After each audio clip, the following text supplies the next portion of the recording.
যেই পদ্ধতিতে নির্বাচন চলছে এতে ৩৫ বা সর্বোচ্চ ৪০ শতকরা ভোট পেয়ে তারা কিন্তু সংবিধান পরিবর্তনের সেই সুযোগ পেয়েছিল।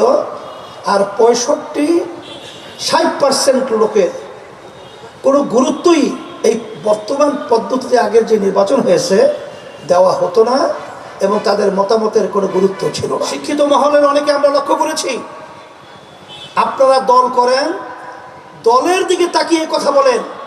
আমি তাদেরকে অনুরোধ করছি, ৫৩ বছর স্বাধীন হয়েছে দেশ, ৫৪ বছর চলছে। যাদের মাধ্যমে দেশ চলেছিল, যারা পরিচালনা করেছে এই দেশটা একবার দুইবার নয় ৫ বার তামাম দুনিয়ার ভিতরে চোরের দিক থেকে ফাঁস বানিয়েছে। হাজার হাজার মায়ের কোন সন্তান হারা করেছে। আমার শত শত ভাইয়েরা চক্ষু হারিয়েছে, আর কোনোদিন জীবনে আলোর চোখ দেখবে না, আর কোনোদিন আলো দেখবে না। আজকে সেই মায়ের কলিজা ভাষা চিৎকার আর আমাদেরকে শুনতে হবে না যে আমার সন্তান আজকে কয়েকদিন পর্যন্ত আমাকে মা বলে ডাক দেয় না।